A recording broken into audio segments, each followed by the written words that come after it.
Hi, I'm Patricia Greenberg. Well, the last few years have been very rough for many of us, and it feels like in some ways we've lost time. I know everybody wake up and where'd the last 3 years go? With our loved ones or career setbacks, never getting to that book you want to write or that trip you wanted to take. Going forward now, we can flip the switch on that feeling of life has passed us by living your best life at any age.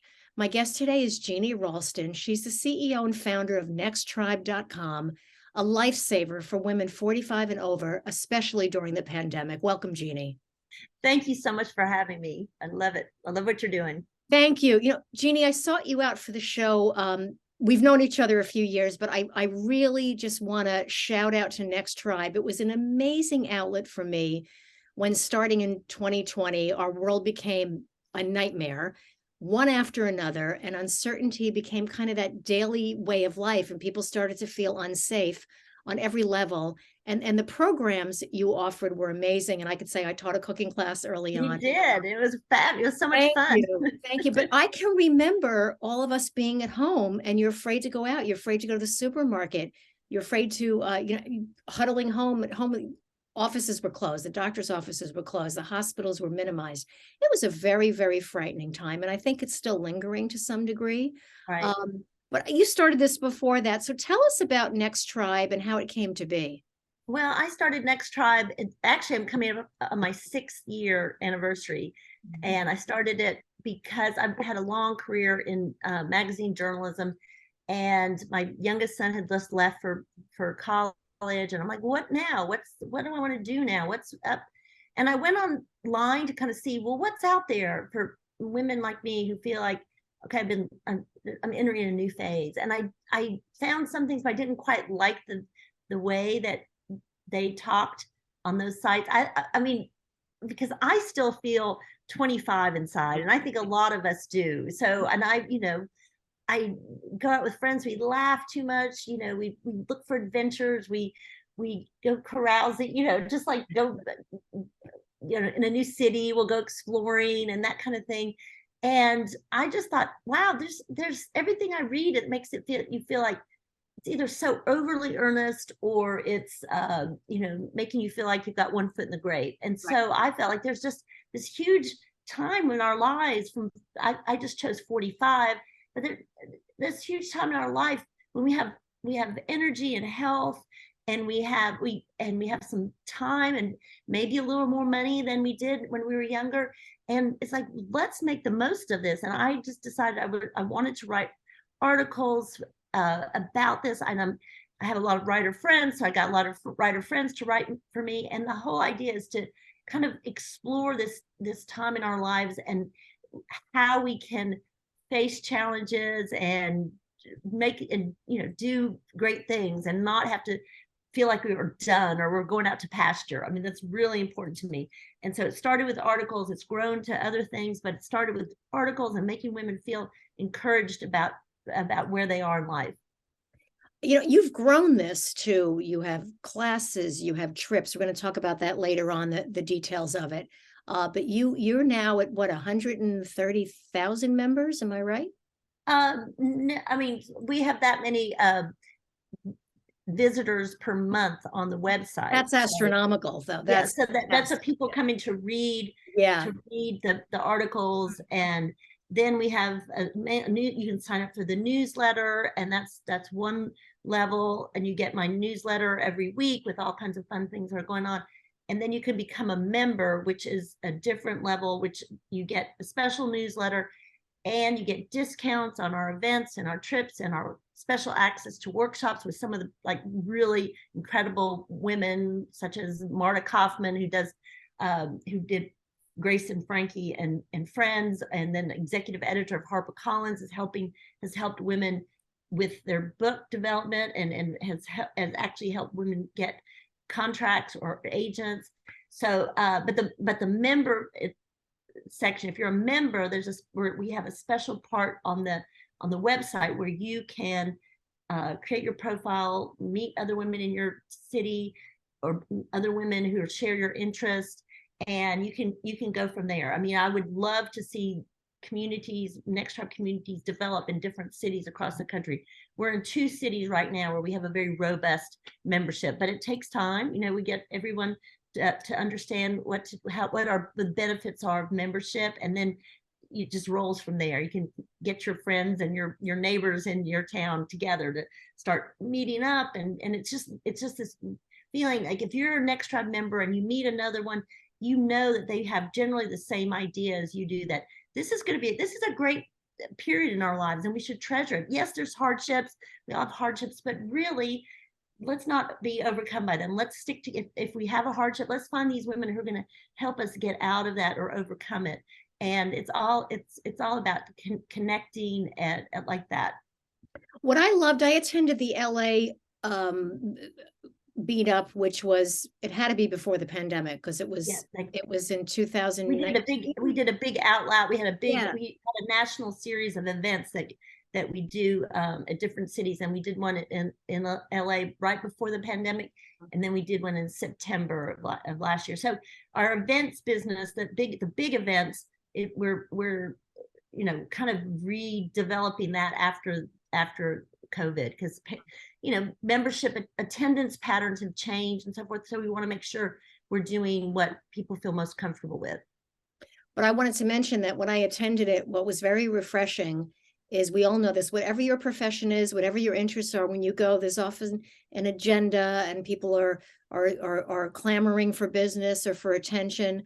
But this Next Tribe event was just people getting together. Oh, yeah. This is hanging out in a room with like-minded people and I think you ran over. I think you was supposed to shut down at a certain time and it just ran over.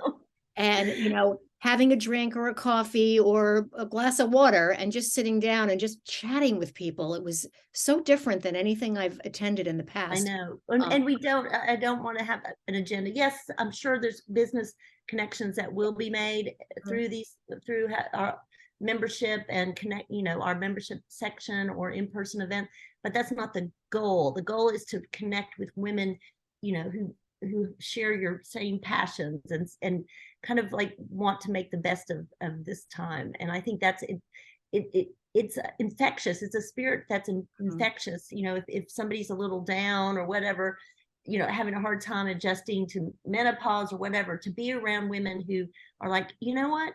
Yes, there's some hardships, but we're together in this. We're gonna do something fun, or let's or laugh about things. I actually have always thought my mother who's 93 and just a pistol, has said, if you get old without a sense of humor, there's no hope for you.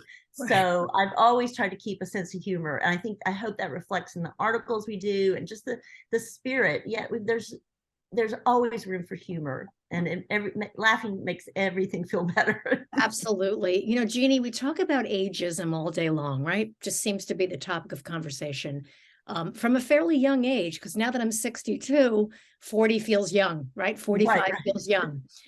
So we both have so much crossover in our orbit, friends, family, professional colleagues that are all devoted to making life better for all of us as we age. So tell us about the philosophy of Next Tribe when it comes to ageism. Oh, well, I feel like if anybody out there underestimates women our age, then bad on them, because just look at Bonnie Raitt, just winning that Grammy and beating out all those big names, from Adele to Beyonce to Harry Styles to Taylor Swift. It's just that, my feeling is, if we lift each other up, that's a big part of it. But also, I think my feeling is we have to conquer any ageism in our own mind. And that means kind of deciding, I can't do that, or I'm too old for that now, or that's not possible. This is a huge mental stumbling block for people, and they don't realize it. There's some prescribed way that we're supposed to act or dress or be at this age, when there aren't any rules like that. Any rules that exist in society or perceived rules came from a different generation anyhow. Just think about our mothers. Once their kids left school, it's kind of like, okay, job done. Now maybe I'm going to knit or read books, and yeah, that's fine if that's what you want to do, but you don't want that pushed on you if you're not Right. ready for it. We don't want, and so my feeling about ageism is that defeating it all starts with how we think of it in our minds. We will not let anybody tell us what we're supposed to be or do at this age. I think we all have those moments where you go, wow, I'm in my 60s and I'm just beginning. I feel like I'm about to write my fifth book. I ran many marathons. I have hip arthritis. Okay. That's a function of age. So I have Right. completely shifted to yoga and walking and, gentle exercise. My new mantra is gentle fitness. And it's like, then there's days I wake up and I go, oh my God, I'm 60. I have 62 years behind me and not as many going forward. So I have a little bit of that. And I want to just express it's okay to grieve that a little bit, Oh, to absolutely. mourn that loss. Yeah, you'd be Yeah. not, it's, there's many Yeah. emotions, but you want that, and you should allow yourself that time, but you want that dominant emotion to be, I'm moving forward, because you have no choice, right? Right. Absolutely. What You else is really it? Right. don't. You're right. You're So right. so it's all about attitude. I actually wrote a memoir that completely applies to something else, the way I wrote it, because it was Okay. like 15 years ago. But the whole idea was about it is, if you're somewhere and you can't change your circumstances, try changing your attitude. And that's what I mean. I was stuck out in rural Texas and I didn't want to be there. Well, I was always complaining. And then all of a sudden I was like, I'm here. What have I got to work with? Let's see what I can make of this. And I think that's the same with as we get older. I mean, there is no choice, except something really drastic in the most horrible sense. But there is no choice but to move forward. So how am I going to do that? And how am I going to make it worthwhile? And where I feel like I've done, really made something of my life at this point. And maybe it doesn't have to be life changing. Like, you don't have to save, uh, learn how to do CPR and become an EMT. I'm not talking about that. I'm just Right. saying, Right. like, become the person. This is a good time to become the person you always meant yourself to be. And I think with the experience of, like in your case, 62 years, more about who that person is that you want to be, because you've seen all kinds of options, you've experienced with different options, and now you're like, okay, these are my strengths, these are my weaknesses, this is where my heart sings, I'm going that direction. And I do have a little saying that I like. It's aging is a fact of life, and Mm-hmm. aging boldly is a state of mind. And aging boldly is our tagline. So it's all about just going there, and even though it's frightening and scary to get older, and but we're going, it's happening, and let's do it with the best attitude possible. We have that stereotype of the old adult, grumpy, frail, inactive, not a productive member of society. You have really turned that on its head. Next Tribe shows the exact opposites. Couple people, we'll do a few plugs for people. I hadn't planned on this, but Stephanie Odell has a modeling agency for women over 50. I think it's called Celebrate the Gray. Am I correct? Yes, Yeah, amazing. And then Sky Bergman did the Lives Well Lived, where she featured people in their 90s doing extraordinary things. So these are the things we look forward to. And Jeannie, I almost jumped in on the real live nude photos oh. that you did. And I want you to do that again so I can submit mine. But that was amazing. Tell well us that's about what how that came to be. well that was inspired by Emma Thompson movie, where last summer, called Good Luck to You, Leo Grande. Yes. And Emma Thompson stood in front of a mirror fully naked, and the camera held on her in the mirror, and you're like, okay, that's so brave to just Yeah. this is what a body of a 60-something-year-old woman looks like. Right. It's you know it's got some lumps, it's got some sagginess, but it's the real thing. It That's is what it looks like. real. It is. And so I was like, she had a great quote when she was talking about it. She said, if you want to change the iconography of the female body, be part of the change. It's up to you to be part of the change. And I was like, I felt like she was talking right to me. And so I'm like, okay. And so I posed in front of a mirror. I cut off everybody had their heads cut off, Your in the face off. photo. Yeah. Okay. Yeah. Mhm. So you did, it could be Yeah. completely anonymous. And we had some, you could write up a few things about how you felt about your body and so forth. And it was just amazing to see big bodies, little bodies, pale bodies, darker bodies, just the skin of living. We should honor these bodies that have gotten us this far. I mean, you think about it, these things, it's still going, whether it's limping a little or whatever, it's still going. And we should be so thankful. Absolutely. You also, you help women get published. That's a big thing. I know there's so many people in my orbit that want to write a book. And they always say to me, how'd you do it? And I'm like, you know what? I just did it. Yeah. I just made my mind up and I sat down. I said, I'm going to write a book. And I did the research and I got there. And now I'm 5 books later. Good Um, for you. That's so I wonderful. love that section. Can you speak to that a little bit about About encouraging the women to get over that fear and that I'm a bad writer, nobody's going to read it, nobody's going to buy it? Yeah, well, we've done writer workshops, Mhm. and we've done two major ones with the book editor, in Sarah Nelson. She's the executive vice president of HarperCollins, a major publisher. So we've done two of those, but we've done short story contests, essay contests. We've just launched our short story contest for this year. The deadline is May 8th, but it's exclusively for women 45 and over. So that Okay. means there's no, you don't have to worry about competing with millennials. This is just for women who've lived and have great stories to tell from their whole background and history, because we have to have great stories. We've made it this far. Right. Right. So and it is, and I do publish essays by women. I get a lot of essays every day, every week. I get essays from women who want to be published.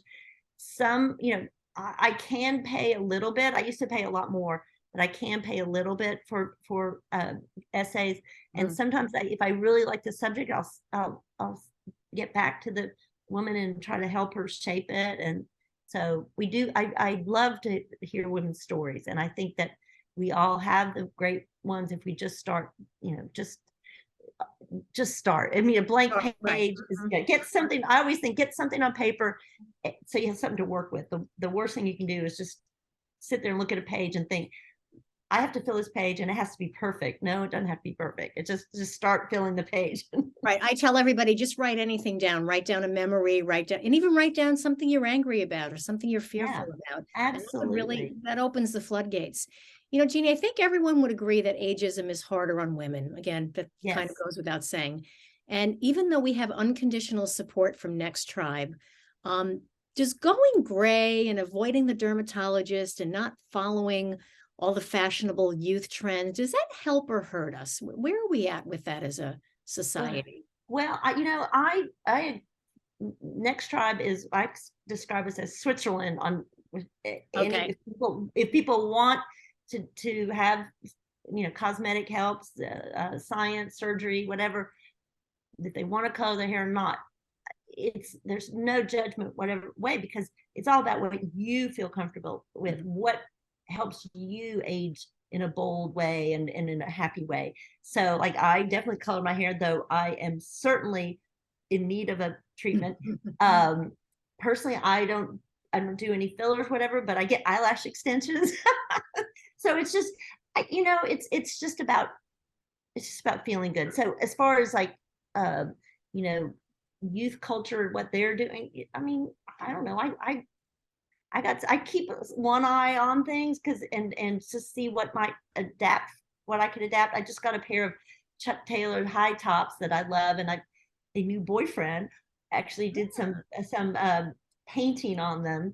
So they're really cool. And I have some silver high tops, so anyway, I don't know. And I know some women who we did a story about it, women who dye their hair or part of their hair pink or purple, and it's just kind of, it's like saying, don't put me in, don't stereotype me. I'm not what you think. I've got my own. It's easy to lump together women of a certain age. Oh, they're this way. But each one of us is so unique and have our own way we want to spin this now, with how we want to see ourselves. So have fun with it, I think. What I love and what I think it encourages is, again, to be brave. So when we were growing up, if a mother showed up at school with high tops and pink hair, they'd be ostracized by the PTA and the other mothers, and that would never fly. The mother had to get dressed to come pick you up at school. We were a little more relaxed with our kids. We were able to go to school with maybe jeans and a jacket, or you could roll out of bed with a sweatsuit. You may not have liked to do that, but it was a little bit more acceptable. And now, we would say, oh, who goes out like that? Now it's like, wow, that woman's brave, and I admire her style, and I like that. So it's a wonderful thing. In my book, which we're always, once we write a book, it's history, right? And it needs to be updated. And I talked about a section on appropriate dressing. And I never say you shouldn't wear a mini skirt over 35. But what I do say is, don't wear 1,000 bangle bracelets if you're going somewhere that needs to be quiet. And Yeah. don't put tons of perfume on when you're going to the hospital to visit somebody who's ill. Exactly. These are these universal rules, if you will, about, being appropriate. And I think that, I wouldn't walk into the supermarket wearing a bikini. Right. I throw a cover up on, whether I had, a gorgeous body or my 62-year-old body. I just wouldn't do it. So those are, again, we have these basic rules, but in terms of being creative and fashionable, I love all the new glasses out. Isn't it fun? You can Oh get God, any yes. shape, size, color, and I wear glasses. I have like 8 pairs now of all the different. I'm always looking for something fun. And what I also like, it's been acceptable for women to wear flats, right? That's a big, Oh, that's a absolutely. big change. Yeah. I don't even have heels anymore. I don't Yeah. know. The doctor So says to me, if you want to go out to a party and put on some high heels, take a few Advils and enjoy the night, but don't do it on a regular basis. yeah, don't do it. And So, you will feel it the next day. I mean, no question. yeah, it's just not part of, and you can still look great and not have those crazy heels. And so even if you're doing that, is some kind of heel, to have a kind of a platform or a wedge or something for more stability and less Exactly. strain. So there's always ways around it. But it's nice to see naturalizers and aerosols being fashionable now. I So know. I love that, right? Jeannie, you did a very brave thing. You got divorced and moved to New York City from Texas. That's huge. How is Yeah. that going? Oh, I love it. It was the perfect thing, and just the right opportunity came my way. I was very fortunate, but I lived in New York for 10 years after college. And so then I met my husband and I moved to Texas and spent, 30-ish years around Texas and part of the time in Mexico. But so when we were getting divorced, I was like, where should I go? What now? And so this opportunity for a great apartment came up open, and I thought, what better place? Such a formidable time, or seminal time, sorry, in my life. When I was in my 20s, it really shaped who I became. And so I thought, what better is just to go back there. And I call it my second 20s. I'm experiencing my second 20s. So I spent my first 20s here. Now I'm doing it's the 2020, sorry. And so I'm in my second 20s, and I'm having a great time. And I know a lot of people here, and because I lived here before, it wasn't a hard adjustment at all. And I have friends galore, and just very fortunate. But you can take your alone time. That's the nice thing. Oh yeah, yeah. Right? I love living alone. Yeah. I love living alone. It's amazing. And I've gotten to know my area so well. I should put in a little mention about one of the main things Next Tribe has been doing is we've been offering trips for women. And I have a trip to New York coming up April 20th to the 24th. That is, I've done so many trips. We've planned trips. We've taken hundreds of women on trips, women in this age group. And this is probably going to be the best in my mind, because I've done so much research around here in my neighborhood. It's downtown New York. So it's kind of an area a lot of people might not get to know. They might go to Midtown and see the more traditional thing. This is downtown New York. And one of the hallmarks of our trips are I get people, and anywhere we go, we get people to meet local women. We get inside homes and stuff. So you can see what it's like to be there, because my feeling is we go to these cities, there's so many times you go to a city and you're just looking like, wow, look at those apartments. Oh, I wonder what that's like. And I wonder how people live here. What it'd be like to wake up here. And so one of the things we're doing on this New York trip is we're having our lunches are in at homes of my friends, apartments that my Wow. friends know, and we're going to get a catered lunch. So you'll be in these gorgeous apartments, and each lunch will have some special guests that are women who are, in publishing. Like there's I'm going to have Sarah Nelson, because she's a good friend of the executive editor at HarperCollins, and then an agent, Kristen Van Ogtrop, who she's going to be at one of the lunches.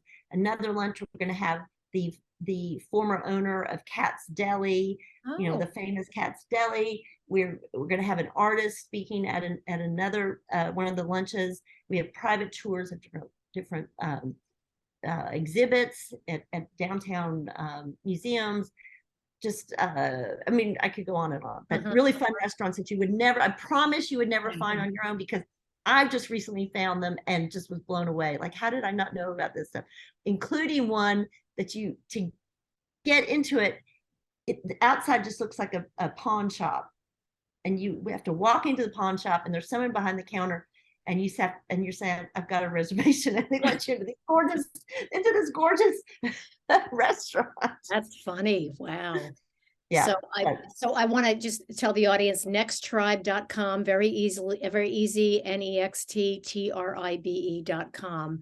And, Jeannie, this has really, really been fun. And in closing, I want to ask you, what do you like about getting older? I like that I really know myself, and I know what I'm good at and what I'm not. And I'm really confident in knowing what I'm good at. I'm confident. I don't worry about what other people think. And one of the things I know that I'm really good at, and I just want to talk about our trips, is I can put a great trip together, and every woman on that trip, whether they know someone in advance or not, if they bond like crazy. It's my favorite thing to watch that. So I love being a connector, and that's one of the things I love at this age is we all of us have so many people we've met in our lives, and now for me, I have met all these people, and I can sort of see getting people, connecting them and watching them their friendship, their relationships blossom. That's one of the things I love about getting older. It's about us connecting as we age, and it's Connecting never women, too yes. late to find No, friendships, to find love, to find connections, right? At any no, age. and that's one of the things we hear most is women at this age are like, I'm looking for new friends, just because life changes and your friendships might not feel the same as they did. And so it's hard to meet women, other friends at this age, meet friends at this age, because we don't have our kids. Our kids were kind of put us into certain social circles. Maybe we're retired from our job, or maybe we're doing a different kind of work, whatever. So there's a fewer options that naturally put you in touch with women our age. So we want to be that, helping you get to know other women and really enjoy each other. Thank you, Jeannie, so much. And for more information about Next Tribe, please reach out to Jeannie Ralston at nexttribe.com. And of course, there's a link to email and information and membership, and it's all wonderful. And thank you all so much for listening.